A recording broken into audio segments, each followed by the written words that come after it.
Bapak Ibu jemaat Tuhan yang dikasih Tuhan, hari ini kita beribadah kenaikan Yesus ke surga. Walaupun kita beribadah di rumah kita masing-masing, namun tidak menjadi penghambat untuk kita merasakan karya kenaikan Yesus Kristus yang kita percayai.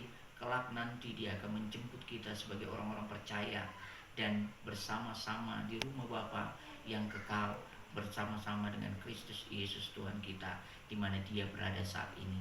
Saudara dikasih Tuhan, kita akan lihat di dalam Roma pasal yang ke-8 ayat 17. Demikian firman Tuhan, dan jika kita adalah anak, maka kita juga adalah ahli waris. Maksudnya orang-orang yang berhak menerima janji-janji Allah yang akan menerimanya bersama-sama dengan Kristus, yaitu jika kita menderita bersama-sama dengan Dia, supaya kita juga dipermuliakan bersama-sama dengan Dia. Bapak Ibu Saudara yang dikasihi Tuhan, kita harus ingat status kita di dalam Tuhan. Lewat firman Tuhan ini, saya mau ambil sebuah judul bagi kita, yaitu sadari status kita. Sebagai seorang Kristen, sebagai pengikut Kristus, keberadaan dan status kita pun kita telah berubah, yaitu sebagai anak-anak Allah. Firman Tuhan berkata di dalam Galatia 3 ayat 26, demikian firman Tuhan, kamu semua adalah anak-anak Allah karena iman di dalam Yesus Kristus. Oleh sebab itu saudara, karena status kita adalah anak Allah, kehidupan kita pun harus berubah. Perilaku kita, tabiat kita, karakter kita harus mencerminkan Dia sebagai keberadaan anak. Sebagai keberadaan seorang anak itu erat kaitannya dengan keberadaan bapaknya. Oleh sebab itu saudaraku, karena kita adalah anak-anak Allah, maka kita tidak seharusnya kita hidup di dalam ketakutan lagi. Firman Tuhan berkata di dalam ayat 15-nya, dikatakan di sana, sebab kamu tidak menerima roh perbudakan yang membuat kamu menjadi takut lagi, tetapi kamu telah menerima roh yang menjadikan kamu anak Allah. Oleh roh itu kita berseru, ya Bapa, ya Aba, ya Bapa. Bapak Ibu Saudara yang dikasihi Tuhan, Paulus juga berkata kepada Timotius, menegaskan kepada Timotius di dalam 2 Timotius 1 ayat 7 dikatakan, Allah memberikan kepada kita bukan roh ketakutan, melainkan roh yang membangkitkan kekuatan, kasih, dan ketertiban.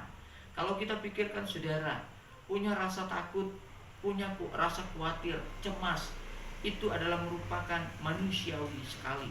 Tetapi jika perasaan itu secara terus-menerus meliputi hidup kita setiap hari, ini membuktikan bahwasannya kita masih anak-anak, masih kanak-kanak rohani, dan memiliki iman yang dangkal, dan tanda ketidakpercayaan kita akan penyertaan Tuhan di dalam hidup kita.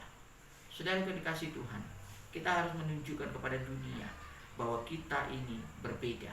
Kita tidak sama dengan mereka yang bukan anak-anak Tuhan. Firman Tuhan dalam Roma 8 ayat 17 itu dikatakan tadi, Alkitab sangat menegaskan sekali, sebagai anak Tuhan dikatakan kita juga adalah ahli waris. Maksudnya orang-orang yang berhak menerima janji-janji Allah. Sebagai anak-anak Tuhan, kita berhak atas penyertaan. Sebagai anak-anak Tuhan, kita berhak atas pemeliharaannya, kita berhak atas perlindungannya, dan kita juga berhak atas berkat-berkatnya. Seperti dalam Lukas 15 ayat 31 dikatakan, segala kepunyaanku adalah kepunyaanmu.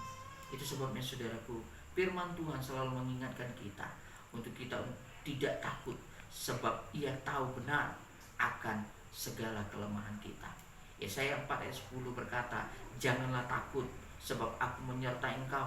Janganlah bimbang, sebab aku ini Allahmu. Aku akan meneguhkan, bahkan akan menolong engkau. Aku akan memegang engkau dengan tangan kananku yang membawa kemenangan.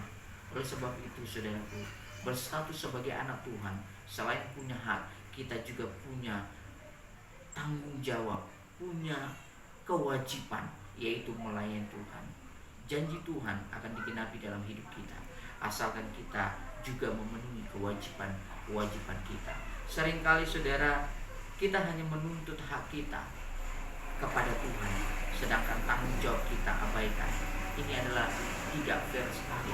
Oleh sebab itu, sebagai anak-anak Tuhan yang memiliki ahli waris, kita punya hak dan kita punya kewajiban, yaitu melayani Tuhan. Saya percaya lewat ibadah kenaikan Yesus Kristus di surga ini, selain kita punya hak, yaitu hak kita memiliki kerajaan surga, kita punya kewajiban melayani Dia sampai Tuhan menjemput kita yang kedua kalinya. Puji Tuhan, Tuhan Yesus memberkati kita. Oleh sebab itu, jadilah anak-anak Tuhan yang taat. Janji Tuhan akan digenapi dalam hidup kita. Kita berdoa. Bapa dalam surga, kami bersyukur dan berterima kasih buat anugerah-Mu. Hari ini kami beribadah dalam ibadah kenaikan Kristus ke surga. Kami percaya Tuhan, kami adalah merupakan ahli waris yang Kau wariskan kerajaan surga, untuk kami bersama-sama tinggal di rumah Bapa yang kekal. Oleh sebab itu Tuhan, pakai kami dengan luar biasa untuk kami melayani Tuhan. Berkati kaum Bapa, berkati kaum ibu, berkati anak-anak dan sekolah pemuda remaja Tuhan memberkati. Pekerjaan-pekerjaan umat-Mu Tuhan berkati. Apapun aktivitas mereka saat ini, Tuhanlah yang memberkati. Puji nama Bapa dalam nama Yesus. Haleluya. Amin.